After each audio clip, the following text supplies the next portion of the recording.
माननीय सदस्यगण, जैसा कि आपको समाचार भाग 2 के माध्यम से पहले ही सूचित किया जा चुका है कि माननीय वित्त मंत्री के बजट भाषण की प्रतियां हार्ड कॉपी के रूप में उपलब्ध कराई जाएगी। अतः बजट प्रस्तुत हो जाने के पश्चात माननीय सदस्य कृपया बजट भाषण की अपनी अपनी प्रति प्रकाशन काउंटर से प्राप्त कर लें। आपको ये भी सूचित किया जाता है कि माननीय मंत्री द्वारा बजट प्रस्तुत किए जाने के पश्चात बजट की प्रतियां आपको मेंबर्स पोर्टल के माध्यम से भी उपलब्ध करा दी जाएगी। माननीय वित्त मंत्री Shrimati Nirmala Sitharaman.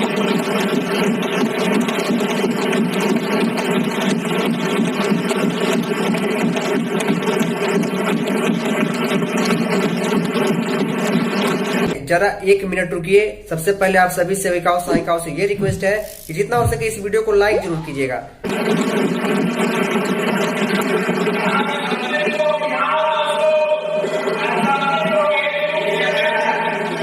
Honorable Speaker, I present the budget for 24-25. Introduction. The people of India have reposed their faith in the government led by Honorable Prime Minister Shri Narendra Modi and re-elected it for a historic third term under his leadership.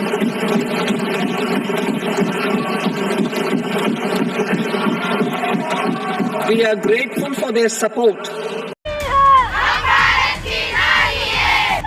Sir, दिया कुमारी जी को नहीं, मेरे को थोड़ी problem विभाग से भी है, क्योंकि जो उड़ान कार्यक्रम है हमारा सैनिटरी नैपकिन वितरण का, वो महिला अधिकारिता से होता है ना, और महिला अधिकारी के पास 1 ग्राम साथीन अवेलेबल है, फिर भी वो वितरण का कार्यक्रम आंगनबाड़ी वर्कर को दिया जा रहा है। पीएमबीवाई का जो हम लोग पीएमबीवाई के फॉर्म भरते हैं, फर्स्ट टाइम प्रेग्नेंट लेडी का, तो उसके लिए पीसीटीएस नंबर और पीएमसी एएनसी वगैरह हमें हॉस्पिटल से लेनी पड़ती है, और वो फार्म भी हमसे भरवाया जा रहा है। जब हॉस्पिटल से डाटा ले रहे हैं तो उस काम को आशा वर्कर भी कर सकती है। जरा 1 मिनट रुकिए। सबसे पहले आप सभी सेविकाओं सहायिकाओं से ये रिक्वेस्ट है कि जितना हो सके इस वीडियो को लाइक जरूर कीजिएगा।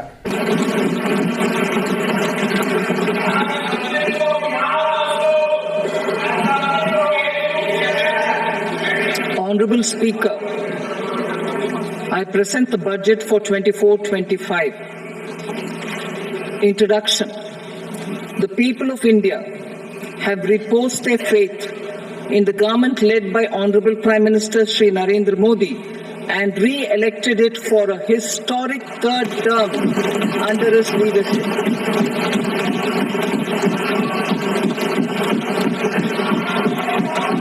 We are grateful for their support. और आशा वर्कर नहीं करती तो पहले एक कंप्यूटर ऑपरेटर रहते थे हमारे ऑफिस में, वो कंप्यूटर ऑपरेटर हटा दिए गए। मेरी बहन ने ये बताओ, पूरा पोषण ट्रैकर चलाए, पूरी आंगनबाड़ी का काम करे, ऊपर से पीएमबीवाई भरे, महिला अधिकारिता का काम करे, और मानदेय के नाम से 9,000, वो भी 2 भागों में, 1 महीने में सेम डे भी नहीं आएगा। अगर इस महीने में 2 महीने पहले का राज्य सरकार का आया तो हमें पता ही नहीं चलता केंद्र सरकार ने उसका कब डाला है बिल।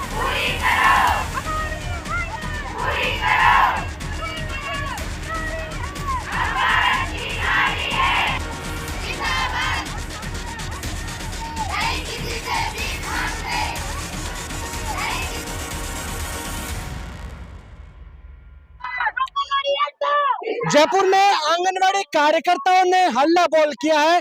आप देख सकते हैं ये तस्वीरें, बड़ी संख्या में राजस्थान से अलग अलग जिलों से आई आंगनवाड़ी महिला कार्मिक यहाँ पर सरकार के खिलाफ आवाज बुलंद की है। लगातार जब पिछली कांग्रेस सरकार में भी इनका इन्हीं मांगों को लेकर प्रदर्शन जारी था, लेकिन अब राजस्थान में नई बदनलाल सरकार बनी है तो फिर भी अभी तक इनकी मांगे नहीं मानी गई है। ऐसे में एक बार फिर इन्होंने जयपुर कूच किया है। क्या कहेंगे, क्या मुख्य रूप से मांगे हैं जिसको लेकर आप लगातार संघर्ष कर रहे हो? कांग्रेस सरकार में भी किया था और भाजपा सरकार में भी जारी है। हमारी कांग्रेस सरकार से पहले भाजपा सरकार में भी चला था, हम लोग यहीं पड़े रहते रात और दिन। हमारी मेन मुख्य मांग है कि हमें नियमित किया जाए, और जब तक हमें नियमित नहीं करती सरकार तो हमें एक सम्मानजनक मानदेय दिया जाए। दूसरा ये है कि जो पिछली सरकार ने बजट 2023-24 में एक घोषणा की थी कि जो भी मानदेय कर्मी है उनको सेवानिवृत्ति पे 2 से 3 लाख रुपए दिए जाएंगे, वो भी हमारी वर्करों को उस कैटेगरी में भी नहीं लिया गया। दूसरा ये है कि वो PMY के फार्म है, RJY के फार्म है, वो सारे जो काम कार्यकर्ता से करवाती है। हम ये चाहते हैं कि वो कार्यकर्ताओं के लिए काम के लिए एक कंप्यूटर ऑपरेटर रखा जाए। अभी एक कोर्स चला है ECCE करके, उसमें वो अदर से ले रहे हैं 12वीं पास, जबकि हमारे पास ऑलरेडी महिलाएं MA BA BEd MAd है, तो सरकार क्यों ना उनको उसमें लगा ली जाए ताकि हमारी महिलाओं को एक नियमित पद मिले और उनका जो है जीवन अच्छा से व्यापन हो सके।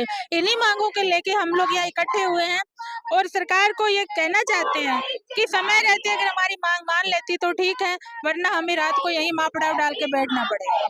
माँ पड़ाव की चेतावनी। राजस्थान की डिप्टी CM ही महिला है दिया कुमारी, और उन्हीं का ये आपसे जुड़ा हुआ विभाग है, फिर भी नहीं सुनवाई हो रही।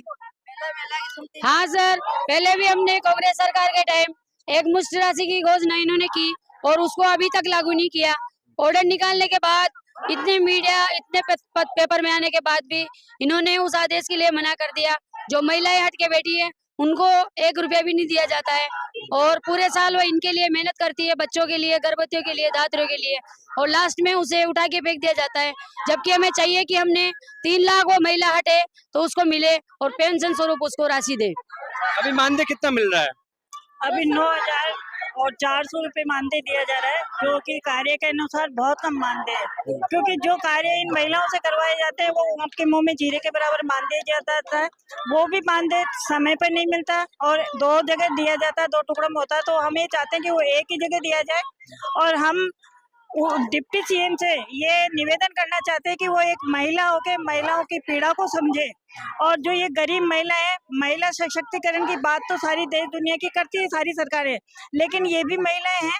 खुलेआम इन महिलाओं का इतना शोषण हो रहा है कि हर जगह इनका शोषण है। ना समय पे मानदेय दिया जाता है, वो जो राशि दी जाती है वो एक मुश्त दी जाए और इनके मानदेय में बढ़ोतरी की जाए, क्योंकि पूर्व में जो सरकार ने गहलोत सरकार ने घोषणाएं की थी कि 15% प्रति वर्ष इंक्रीमेंट दिया जाएगा मानदेय में, वो भी इन्होंने लागू नहीं किया। उसको अभी इस नए बजट में केवल 10% बढ़ाया, जो कि बहुत कम है। हम ये चाहते हैं कि जैसे सुप्रीम कोर्ट ने जो आदेश दिए थे कि 18,000 कम से कम मानदेय दिया जाएगा, तो वो हमें एक सम्मानित मानदेय दिया जाए। और परमानेंट नियमितकरण की मांग है, लेकिन जब तक नियमित नहीं किया जाता है तो कम से कम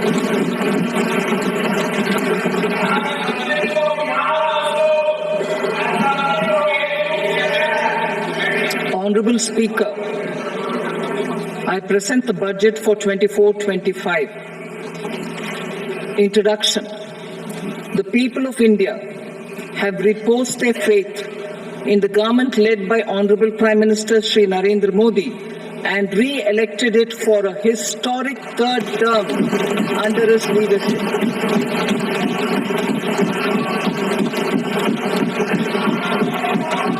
We are grateful for their support. कम 21,000 रुपए मानदेय दिया जाए। संघर्ष तो काफी चल रहा है, लेकिन फिर भी नहीं सुनवाई हो रही है। कुछ भी सुनवाई नहीं हो रहा है। हमको बहुत काम बढ़ा दिया गया है, एक तो ऑफलाइन काम करो, एक ऑनलाइन काम करो। हमारी ये मांग है या तो ऑफलाइन ही करा लो या फिर ऑनलाइन ही करा लो। दूसरी बात ये है कि मानदेय दे रहे हैं, बहुत कम पैसा दे रहे हैं, फिर भी वो 2 टुकड़ियों में दे रहे हैं, वो भी टाइम पे नहीं आ रहा। काम बहुत ज्यादा ले रहे हैं, मानदेय बहुत रुला के देते हैं, 2 टुकड़ियों में देते हैं। हमारी तो मांग यही है कम से कम 1 टुकड़ियों में दे, हमारे पैसे भी बढ़ाए जाएं। कब एक मजदूर को मिलती है जो वो भी नहीं मिल रहा है हमको पैसा। दिहाड़ी मजदूरी भी नहीं मिल रही पूरी, नहीं मिल रही, मजदूरी के बराबर ही मजदूरी नहीं दे रहे हमें। और जो सरकार आती है जो है हमें आश्वासन देके चली जाती है, हर 5 साल यूं ही निकल जाते हैं, आश्वासन देती है चली जाती है। आंगनबाड़ी सरकारी स्कूलों से जोड़ दी गई है, तो उनके बच्चों की तो छुट्टी मिलती है, और हमारे इतने से नन्हे बच्चे हैं उनकी छुट्टी नहीं मिलती है। तो ये हमें भी स्कूल के बराबर छुट्टी मिली जाए, सरकारी टीचरों के बराबर। क्या कहेंगे दिया कुमारी को? सर दिया कुमारी जी को नहीं, मेरे को थोड़ी प्रॉब्लम विभाग से भी है। क्योंकि जो उड़ान कार्यक्रम है हमारा सैनिटरी नैपकिन वितरण का, वो महिला अधिकारिता से होता है ना।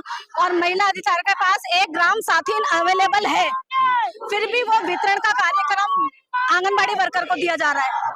पीएमवीवाई का जो हम लोग पीएमवीवाई के फॉर्म भरते हैं, फर्स्ट टाइम प्रेग्नेंट लेडी का, तो उसके लिए पीसीटीएस नंबर और पीएनसी एएनसी वगैरह हमें हॉस्पिटल से लेनी पड़ती है, और वो फार्म भी हमसे भरवाया जा रहा है। जब हॉस्पिटल से डाटा ले रहे हैं तो उस काम को आशा वर्कर भी कर सकती है, और आशा वर्कर नहीं करती तो पहले एक कंप्यूटर ऑपरेटर रहते थे हमारे ऑफिस में, वो कंप्यूटर ऑपरेटर हटा दिए गए। मेरी बहनें ये बताओ, पूरा पोषण ट्रैकर चलाए, पूरी आंगनबाड़ी का काम करे, ऊपर से पीएमवीवाई भरे, महिला अधिकारिता का काम करे, और मानदेय के नाम से 9,000, वो भी 2 भागों में। 1 महीने में सेम डे भी नहीं आएगा। अगर इस महीने में 2 महीने पहले का राज्य सरकार का आया तो हमें पता ही नहीं चलता केंद्र सरकार ने उसका कब डाला है बिल। तब जो मेन हमारे विभाग का जो काम है, एक तो शाला पूर्व शिक्षा, पूरक पोषण है ना, ये वाला काम से तो महिलाएं दूर होती जा रही है। मैं चाहती हूँ हमें हमारे विभाग तक ही सीमित रखा जाए और हमारे ही विभाग का काम दिया जाए, तो बेटर कर सकती है महिलाएं। देखिए, काम का बोझ बहुत ज्यादा है, लेकिन मानदेय के नाम पर मात्र 9,000 रुपए। ग्रामीण अंचल में दूर तबके तक कहीं ना कहीं ये सरकार की योजनाओं को महिलाओं तक पहुंचाने का, बच्चों तक पहुंचाने का काम करते हैं, उन तक कहीं ना कहीं उसका लाभ पहुंचाने का काम करता है। लेकिन आज ये हल्ला बोल कहीं ना कहीं सरकार के लिए बड़ी चुनौती बन गया, क्योंकि महिला आंगनबाड़ी कार्यकर्ताओं ने आह्वान कर दिया कि सरकार यदि उनकी नहीं मांगे तो ये डेरा यहीं डाले रहेंगे। अभी ये तस्वीरें गांधीनगर महिला बालिका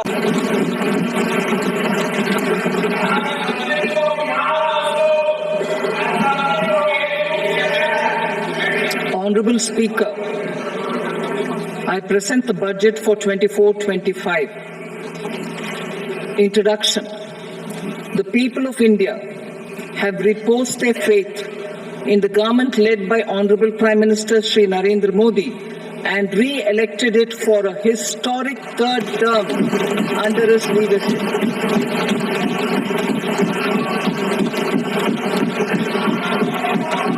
We are grateful for their support